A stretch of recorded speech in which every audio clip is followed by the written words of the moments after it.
E-toimik.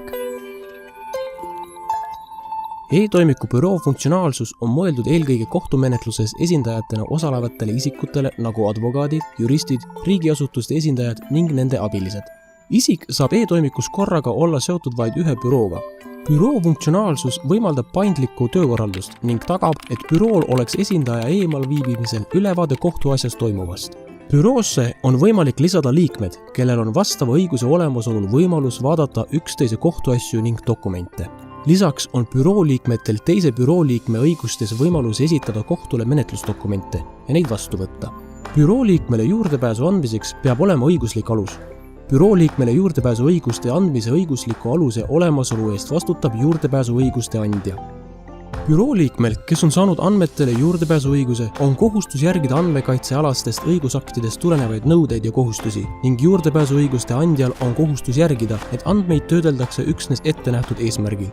Pärast büroo loomist tuleb üle vaadata enda poolt teistele büroo liikmetele lubatud ja keelatud kohtuasjad. Vaikimisi on kõikide asjade nägemisõigused keelatud.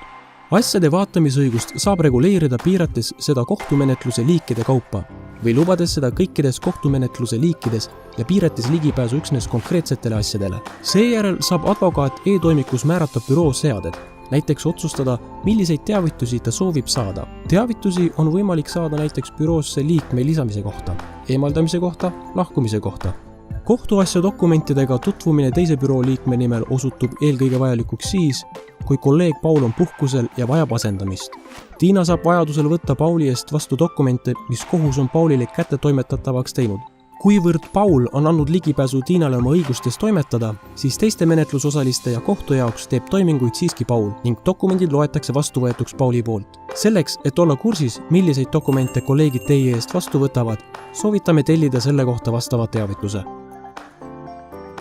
Büroo liikme eest saab kohtule dokumenti esitada nii uut kohtuasja menetlust alustades kui kohtumenetluse kestel. Esitatav dokument peab olema allkirjastatud esindaja poolt. Esindaja kolleeg saab vajadusel ise esindaja eest dokumendi kohtule saata.